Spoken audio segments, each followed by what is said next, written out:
So, good morning to everyone. So, today we will discuss Maxwell's equation in matter, जो कि MJC semester 4 में है और ये MIC में नहीं है, ये केवल MJC वाले सेमेस्टर 4 वाले पढ़ेंगे इसको।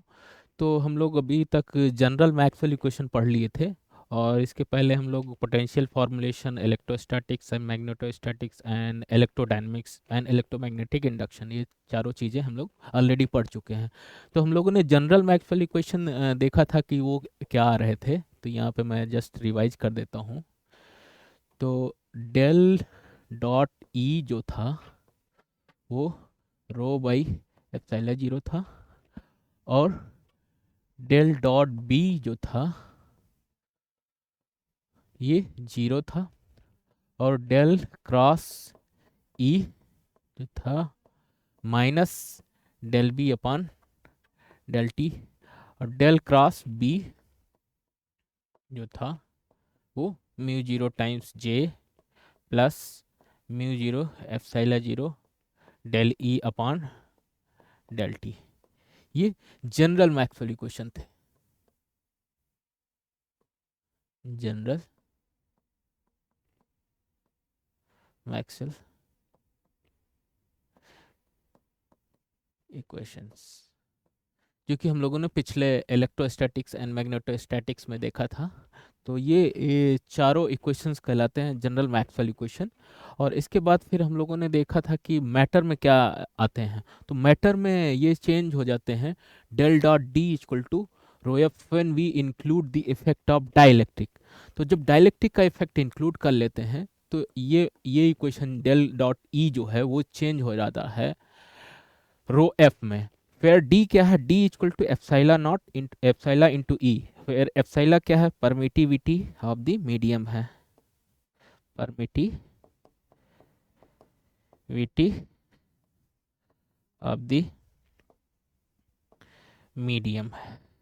ठीक है, इसी तरह से ये क्या है, परमेबिलिटी ऑफ द मीडियम है।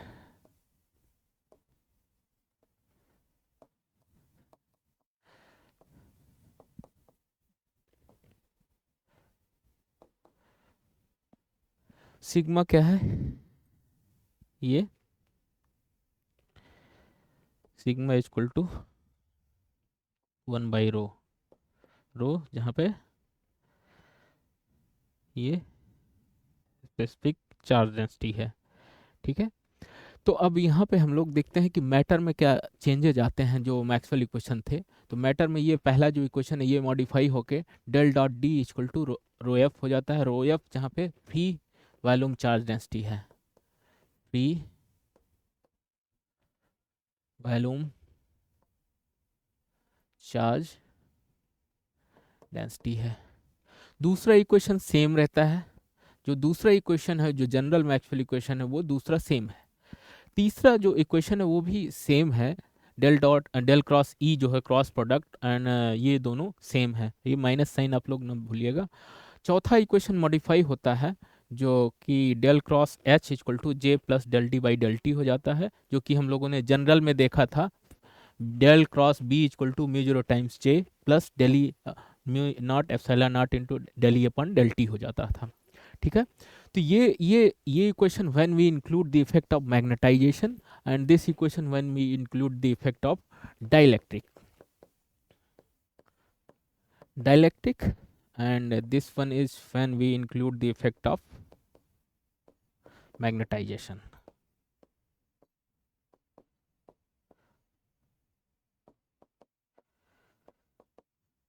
तो ये दोनों इक्वेशन मॉडिफाई होते हैं जबकि ये दोनों सेम रहते हैं जनरल में और मैटर में।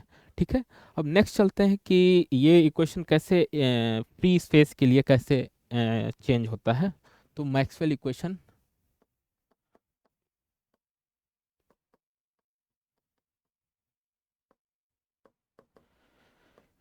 For free space, free space में के केस में क्या होगा, जो हमारा रो एफ होगा वो जीरो हो जाएगा, दूसरा जो होगा सिग्मा वो भी जीरो हो जाएगा, एंड तीसरी कंडीशन जो आएगी वो हमारा म्यू जो है वो म्यू नॉट फ्री स्पेस के इक्विवेलेंट हो जाएगा, और एप्सिलॉन जो है वो एप्सिलॉन फ्री स्पेस के इक्विवेलेंट हो जाएगा। तो हमारे मैक्सवेल इक्वेशन क्या बन जाएंगे? तो Maxwell equation reduces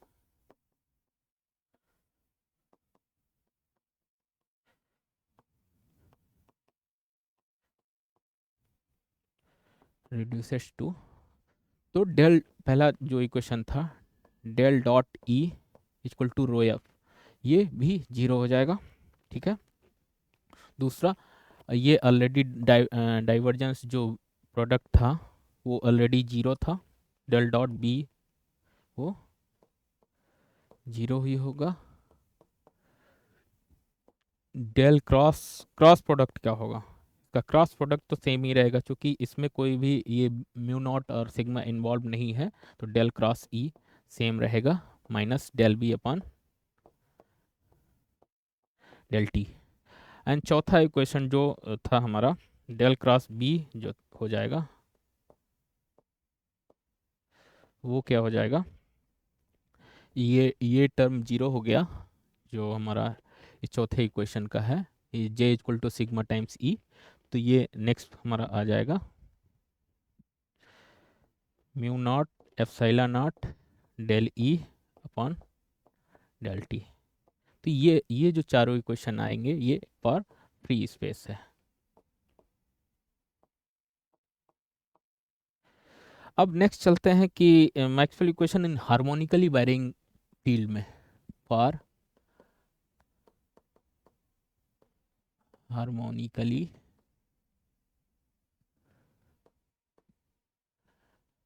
varying field में क्या होंगे? तो हार्मोनिकली वेरिंग फील्ड के लिए डी जो होगा, D not E to the power J omega T. ठीक है ना। और बी जो हो जाएगा B not E to the power J omega T, पर ओमेगा क्या है? फ्रीक्वेंसी है।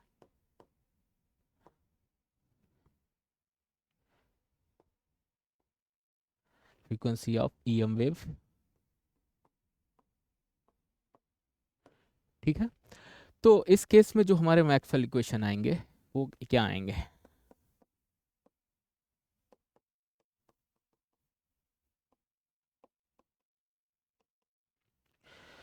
तो जो पहला इक्वेशन था, डेल डॉट डी, ये तो सेम रहेगा, रो एफ। ठीक है। दूसरा भी डेल डॉट बी जो है वो जीरो रहेगा। तीसरा, del cross E equal to minus del V upon del T था। तो ये डेल बाई डेल टी की जगह हम लोग अगर यहाँ से देखेंगे तो डेल बाई डेल टी की जगह क्या रख सकते हैं? जे ओमेगा आ जाएगा। ठीक है ना। तो जहाँ जहाँ डेल बाई डेल टी है वो हम लोग जे ओमेगा यूज कर लेंगे। तो ये यहाँ पे क्या चेंजेज आएंगे? तो माइनस टाइम्स जे ओमेगा ये बी। ठीक है। ये हो गया। अब जो चौथा डेल क्रॉस एच है, डेल क्रॉस एच है, वो क्या हो जाएगा? J equal to sigma times E plus क्या था? Del D upon del T. ठीक है ना। तो del D upon del T की जगह क्या रख सकते हैं? J omega. Del by del T की जगह जे ओमेगा, और डी की जगह हम लोग D equal to epsilon into E. ठीक है। तो J omega epsilon into E, ये ई का कॉमन ले लेंगे, तो इसमें क्या बचेगा? सिग्मा प्लस जे ओमेगा एप्सिलॉन इंटू ई।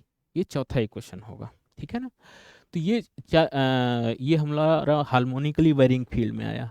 अभी हम लोग देखेंगे स्टीडी स्टेट में क्या आता है, जब हमारा टाइम कांस्टेंट रहता है। तो स्टीडी स्टेट के केस में क्या होगा?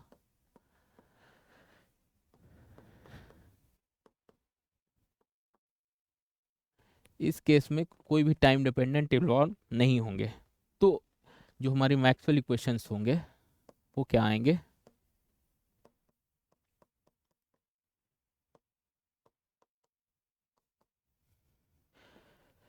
Del dot D equal to rho F, ये पहला इक्वेशन होगा।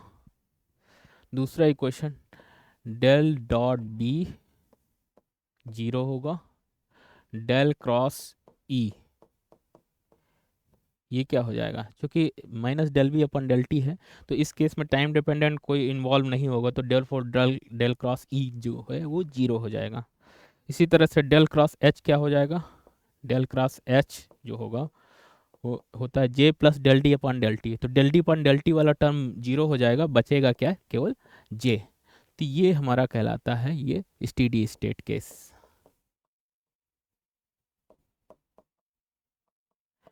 तो ये चारों इक्वेशन जो हमने आज देखा कि चारों मैक्सवेल इक्वेशन डिफरेंट कंडीशन में, तो पहला हम लोग जस्ट एक क्विकली रिवाइज कर लेंगे इसको।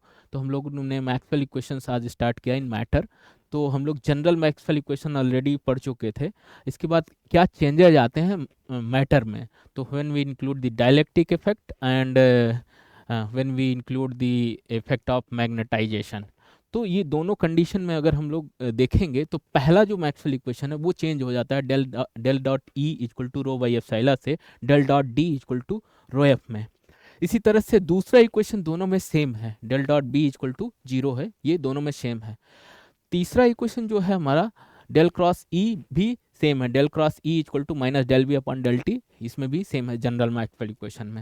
When we include the effect of magnetization, चौथा मैक्सवेल इक्वेशन मॉडिफाई होता है del cross B equal to mu zero times J plus mu zero epsilon zero del E upon del T से, कि क्या change हो जाता है, एच में चेंज हो जाता है, तो del cross H equal to J plus del D upon del T. तो ये थोड़ा सा ध्यान देने वाली बात है यहाँ पे कि जो पहला और चौथा इक्वेशन है वो मॉडिफाई होता है मैटर में, ठीक है ना, ये हमारे कहलाते हैं ऑक्सिलरी इक्वेशंस। तो जो हमारा जिसे एक को सब्स्टिट्यूट कर देंगे अगर दूसरे में, तो हम लोग उसको दूसरा फॉर्म पा सकते हैं, ठीक है ना। तो अगर इस इक्वेशन में अगर ये वाले ऑक्सिलरी इक्वेशन यूज कर लोगे जनरल मैक्सवेल इक्वेशन में, तो आप लोग मैटर में पा जाओगे, या मैटर से आप लोग जनरल में जा सकते हो, तो ये कहलाते हैं ऑक्सिलरी इक्वेशंस, ठीक है। तो अब नेक्स्ट चलते हैं कि दूसरी कंडीशन हम लोगों ने डिस्कस किया Maxwell equation for free space. तो फ्री स्पेस के केस में हम लोगों ने देखा कि जो हमारा रो एफ था वो जीरो हो जा रहा था और सिग्मा भी जीरो हो जा रहा था। तो इस केस में हमारे जो मैक्सवेल इक्वेशन चेंज हो रहा थे, वो डेल डॉट ई क्या हो जा रहा था, जीरो हो जा रहा था, del dot B equal to zero, and del cross E जो है minus del B upon del T, and जो डेल क्रॉस बी जो फर्स्ट टर्म है ये जीरो हो जा रहा था, और इसके बाद वाला जो टर्म है वो हमारा बच जा रहा था इसमें, ठीक है। तो ये हमारे फॉर फ्री स्पेस के लिए हो गया। इसके बाद हम लोगों ने देखा कि हार्मोनिकली वेरिंग फील्ड में क्या होते हैं मैक्सवेल इक्वेशंस। तो हार्मोनिकली वेरिंग फील्ड के लिए, हार्मोनिकली मतलब इसका जो एम्पलीट्यूड है साइनोसॉइडल टाइप का, इस टाइप का, अगर ये वेरी करता है, मान लिया ये हमारा कोई डिस्प्लेसमेंट है, ये एक्स एक्सिस है, ठीक है ना, और ये एम्पलीट्यूड है ए, तो अगर ये कोई एक तरीके की हार्मोनिक वेव बन जा रही है, तो उस कंडीशन में हम लोग कैसे इनको मैक्सवेल इक्वेशंस को देखेंगे। तो मैक्सवेल इक्वेशन इस कंडीशन में जो हमारा पहला जो है वो सेम रह रहा है, दूसरा भी सेम रह रहा है, तीसरा जो है वो मॉडिफाई होके जहाँ जहाँ जे डेल बाई डेल टी है वहाँ पे आप सिंपली यूज कर लीजिए जे ओमेगा, तो जे ओमेगा रख देंगे, तो इसमें डेल बाई डेल टी की जगह जे ओमेगा, ठीक है ना। तो del cross E equal to minus del V upon del T है, तो यहाँ पे डेल बाई डेल टी की जगह जे ओमेगा बी रख देंगे, ठीक है। तो डेल क्रॉस एच इसी तरह से क्या होगा, J plus del D upon del T है, तो यहाँ पे J equal to sigma times E plus यहाँ पे डेल बाई डेल टी की जगह आप लोग जे ओमेगा यूज कर लिए, जे ओमेगा, और डी इक्वल टू एप्सिलॉन ई होता है, ये ऑक्सिलरी इक्वेशन से आप लोग जानते हैं, ठीक है। तो J omega epsilon into E, ये तो ई कॉमन ले लेंगे तो सिग्मा प्लस जे ओमेगा एप्सिलॉन आ जाएगा, ठीक है। चौथा कंडीशन हम लोगों ने स्टेडी स्टेट की देखा। तो स्टेडी स्टेट में हम लोगों ने देखा कि स्टेडी स्टेट में कोई टाइम डिपेंडेंट इन्वॉल्व नहीं होता, मतलब टाइम कांस्टेंट रहता है, तो उसका डेल बाई डेल टी क्या हो जाएगा, जीरो हो जाएगा। तो इस कंडीशन में हमारे जो मैक्सवेल इक्वेशन है वो कैसे मॉडिफाई हो रहे थे, तो del dot D equal to rho F, पहला वैसे ही रहेगा, दूसरा भी वैसे ही रहेगा बी वाला, और तीसरा जो है डेल बाई डेल टी वाला टर्म जीरो हो जाएगा। चौथे केस में भी डेल बाई डेल टी वाला टर्म जीरो हो जाएगा, बचेगा क्या, जे। तो आज हम लोगों ने देखा डिफरेंट कंडीशन में मैक्सवेल इक्वेशन कैसे मॉडिफाई हो रहे हैं। तो डिफरेंट कंडीशन में ये आगे हम लोग जो भी जैसे इलेक्ट्रोमैग्नेटिक वेव सॉल्व करेंगे, तो उसमें ये सारे कंडीशंस के आप लोग को पता होने चाहिए। तो मैंने आज चारों कंडीशन या पांचों कंडीशन जो है वो मैंने डिस्कस किया आज, और नेक्स्ट क्लास में हम लोग पॉइंटिंग वेक्टर डिस्कस करेंगे। पॉइंटिंग वेक्टर में हम लोग यही मैक्सवेल इक्वेशंस यूज करके और आगे उसका एक्सप्रेशन डिराइव करेंगे, ठीक है। तो आज हम लोग यहीं पे समाप्त करते हैं। Thank you so much.